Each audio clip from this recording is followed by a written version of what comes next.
It is often claimed that Noah's flood is a myth, a children's story meant to warn people to do right and not to do wrong.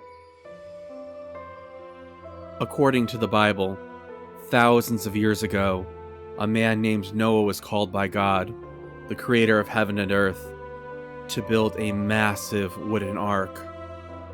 God warned Noah that he had seen how violent and evil mankind had become, and because God is good, he could not allow it to go on. God said that he was going to send a global flood to wipe the human race, whom he had created, from the face of the earth. Noah was instructed to bring his family into the ark, along with representatives of each land-dwelling vertebrate kind, supplies for the journey, and, presumably, seeds and tools to rebuild civilization in the world after the flood. According to the Bible, this was a real event that happened in real history. The New Testament even includes Noah and the genealogy leading up to Jesus Christ.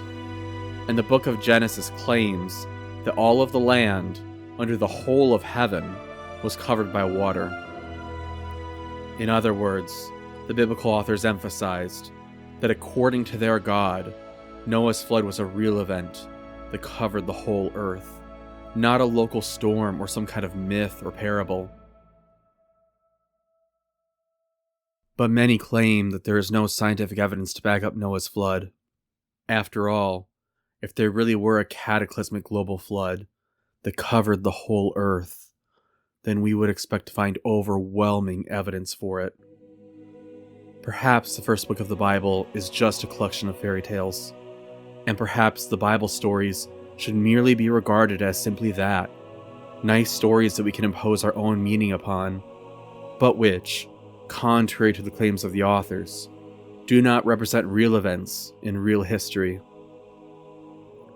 In previous videos, we explored how Noah was able to fit all of the animals onto the ark, and how freshwater fish and insects were able to survive the Great Flood.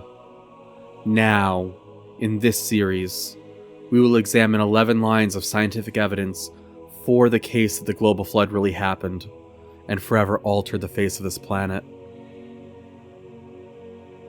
While I do not expect to convince all of my audience the first time through, it is my intention that any viewer with an open mind, who honestly and carefully evaluates the evidence, will walk away from this challenged by the arguments, and that honest skeptics will have to rethink their objections that the global flood has no evidence to back it up.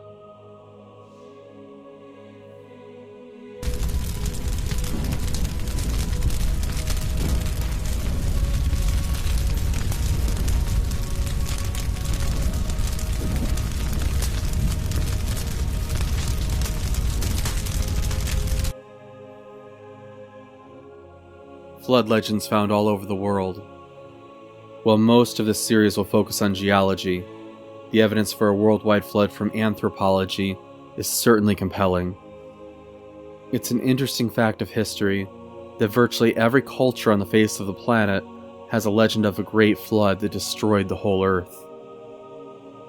Let's explore a few of these stories.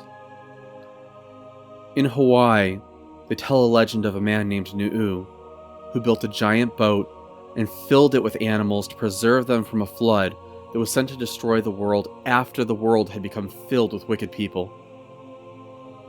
Only Nu'u and his family were spared. How is it that the traditional cultures of Hawaii share the same story that I was taught in Sunday school? Some might say that this is coincidence or cultural contamination from Christian missionaries. But Nu'u is not the only figure with a striking parallel to this biblical passage. Miao. The Miao, a people group in China, recite the story of their distant ancestors at their funerals. This story has been translated into English. A small part of the story is as follows. The world wicked. These did not God's will, nor return his affection, but fought with each other, defying the Godhead. Their leaders shook fists in the face of the mighty. Then the earth was convulsed to the depth of 3 strata, rendering the air to the uttermost heaven. God's anger arose till his being was changed. His wrath flaring up filled his eyes and his face, until he must come and demolish humanity, come and destroy a whole world full of people. The flood. So it poured 40 days in sheets and in torrents, then 55 days of misting and drizzle. The waters surmounted the mountains and ranges, the deluge ascending leapt valley and hollow. An earth with no earth upon which to take refuge, a world with no foothold where one might subsist. The people were baffled, impotent and ruined, despairing, horror-stricken, diminished and finished.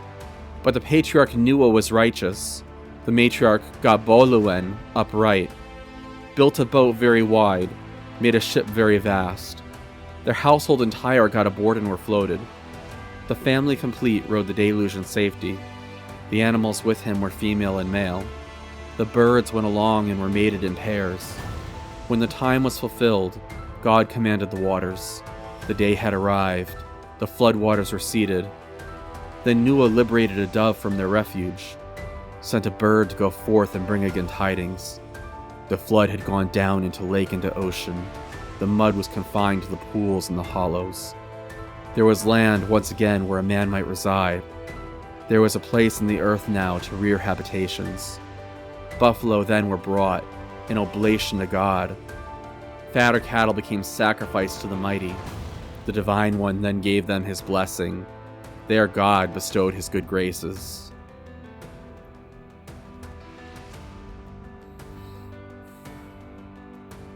The Meow flood legend clearly bears striking similarity to what we read in the Hebrew Bible. Here we see a wicked world and a flood sent by God in judgment.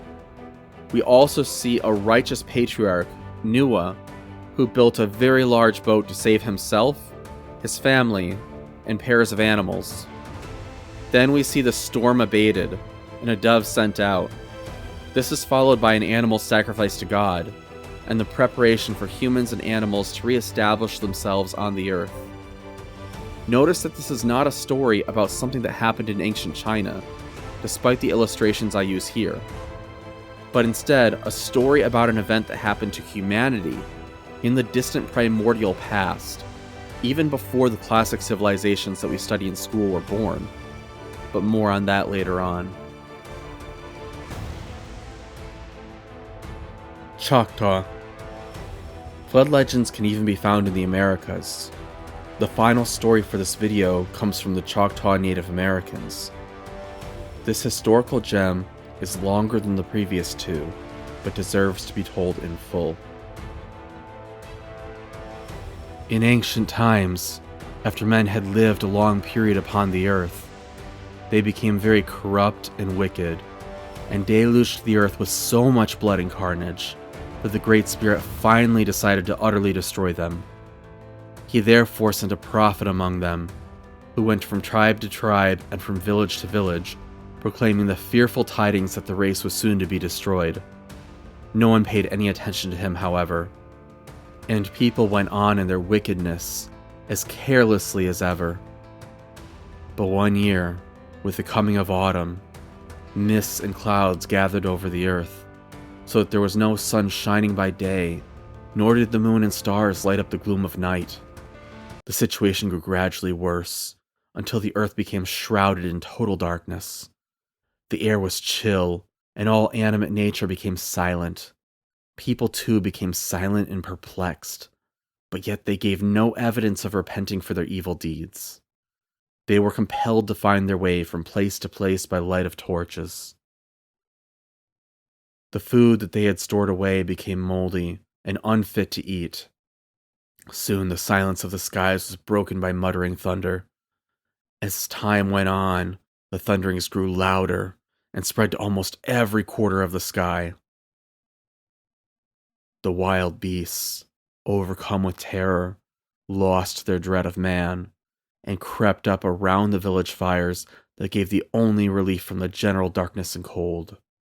People grew despondent, and the death songs were chanted everywhere. The medicine men could offer no explanation and had no hope to offer the stricken people. But yet there was no repentance, no turning of a sinful people back to the Great Spirit, only a sullen fatalism. One day, very suddenly, there came a crash of thunder much louder than had ever been heard before. The whole earth seemed to shake and tremble with the reverberation. Then as people looked towards the north, they seemed to see a light, the first they had seen for many a long dark day. But whatever hope may have been aroused in their breasts was dissipated, for what they saw was not the return of the long-lost sun, but it was the gleam of a great mountain of water, advancing in great billows from the north, covering the entire earth and destroying everything in its path. With the cry, Okaphalama, Okaphalama, the returning waters, the returning waters, the doomed people turned away in one last vain effort to escape, but there was no escape. The whole earth was soon covered, even to the tops of the mountains, by the vast flood, and men and animals alike perished, leaving only a desolate wilderness of waters. Of all mankind, only one remained, and that was the mysterious prophet who had so faithfully yet vainly proclaimed the warnings of the Great Spirit. This prophet had been directed by the Great Spirit to build a raft of sassafras logs, upon which he floated safely above the destroying flood, while he gazed sadly upon the dead bodies of men and beasts as they floated past him in the dark waters. The prophet floated aimlessly about for many weeks, until at last one day he saw a large black bird circling over his raft. He cried to it for help, but the bird only uttered a few harsh croaks and flew away to be seen no more. Some days later, the prophet saw a smaller bird, bluish in color, with red beak and eyes, hovering over the raft. Again, he asked this bird if there was a spot of dry land to be found anywhere in the waste of waters. It hovered over him for a few moments, as if trying in its soft, mournful voice to give the desired information, and then flew off towards the west, where the new sun was again setting in splendor. Almost at once, a strong wind arose, which carried the raft in the direction in which the bird had gone. All night it floated on under the moon and stars, which shone again with renewed brightness. When the sun rose the next morning, the prophet saw in the distance an island towards which his raft seemed to be drifting. Before the sun went down again, the raft had moved along until it touched the island, and the tired prophet landed, and glad to be on the earth once more, he lay down and slept until the sun rose the next day. Much refreshed, he then began to look about the island, where to his surprise, he found every variety of animal formerly on the earth, except the mammoth, and all the birds and fowl also. Among the birds, he noticed the great black bird that had visited and deserted him upon the waters. This bird he named Fulushto, the raven, always thereafter regarded as a bird of ill omen by the Choctaws. He was overjoyed also to find again the little bluish bird that had hovered over him and caused the breeze to blow that brought his raft safe to the pleasant island. Because of its beauty and of its kindly deed, he named this bird Puchi Yushuba, lost pigeon. The prophet lived on this island for many days, until finally the waters passed away, and the earth once more took its former appearance, with hills, valleys, and grassy prairies. Then, the strangest of all things happened. Puchi Yushuba was changed by the Great Spirit into a beautiful young woman, who soon became the wife of the prophet, and by their children the world was repeopled. But the Indian people never again became so rashly disobedient to the Great Spirit, and never forgot the lesson of Okaphalama. the returning waters.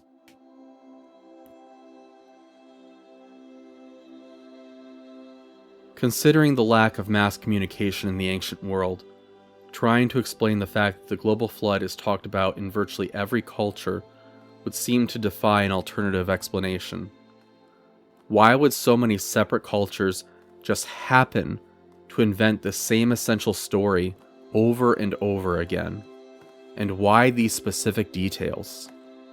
Taken together, the consistent core story tells of a man who builds a boat to survive a flood, sent in judgment from God or the gods. And there is a common, though not universal, theme of animals being brought on board the boat as well. The most obvious conclusion, based on the evidence, would be that deep in humanity's primordial past, our ancestors really did experience a flood that nearly destroyed the human race. Legends that bear a striking resemblance to the biblical idea of a great flood can be found in virtually every culture, and long predate any contact with Christian missionaries. Critics claim that some of these stories are the result of cultural contamination from Christian missionaries, despite the claims of native peoples themselves. But even if that were the case in some instances, we still have countless other flood legends that no one doubts come from these remote cultures. Also, if a few of these cases are cultural contamination, why did these cultures consistently single out the primordial parts of Genesis, while seemingly borrowing nothing from the rest of the Bible? Instead, people groups in China, Hawaii, and the Americas all seem to reflect a deeply embedded set of cultural memories about the earliest parts of human history. And they share that history with each other, the Hebrews, and virtually all of the human race, even in the remotest regions of the world. If there really were a global flood, where only a small group of people survived, and all peoples on Earth descend from those on the Ark, we would expect cultures from all around the world to talk about this event. And that is exactly what we find.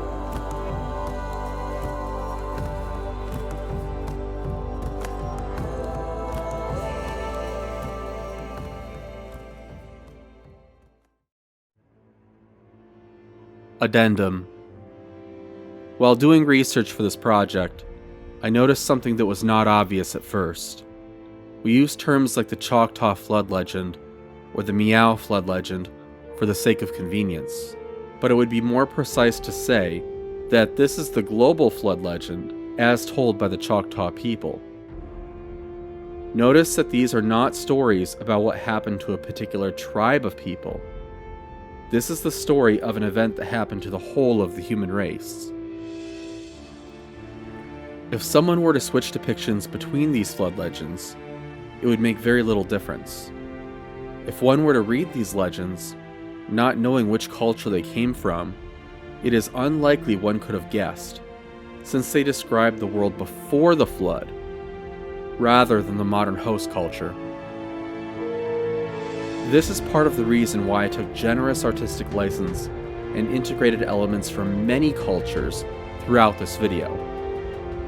Careful viewers will notice Nordic, Japanese, Pan-American, and other elements at various places in the depictions of these flood legends.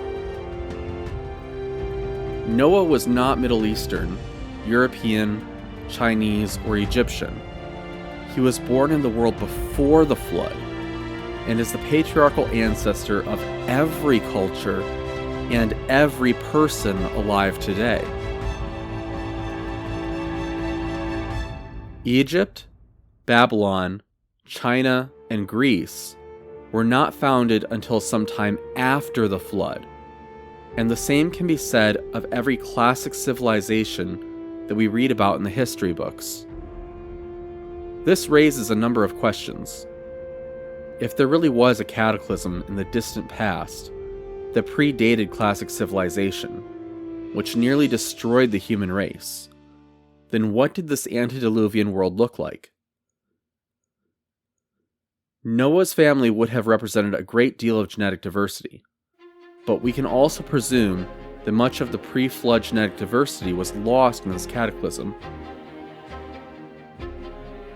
This bottleneck effect may be why humans gradually lost their longevity in the generations after the flood, as the genome of the now inbred species began to break down. Geologists who advocate for the global flood have a pretty good idea of what the pre-flood supercontinent looked like. Yet we are given very few details in Genesis, or in any of these stories, about the antediluvian pre-flood culture. We are told that they had metallurgy, implying somewhat advanced technology. Genesis also describes the Ark as being very large, and describes the post-flood Tower of Babel as an early attempt to build a megalithic structure. In Genesis, God also describes the early post-flood culture as being very highly capable. Yet they chose to disobey God's instructions to spread over the face of the earth. All of this indicates that humanity had relatively advanced technology very early on. In terms of morality, we are told in many of these stories that mankind was violent and wicked, that the flood was the result of divine judgment, and that the ark was to save a remnant of humanity. It would be wrong to say that the near-universal flood legend, with strong common elements, proves that the global flood really happened. However, it would also be disingenuous to dismiss this line of evidence out of hand. As this series progresses, we will explore other lines of evidence for the Great Flood, including those from geology and my own field of genetics. See the description box on how you can stay tuned as this series unfolds.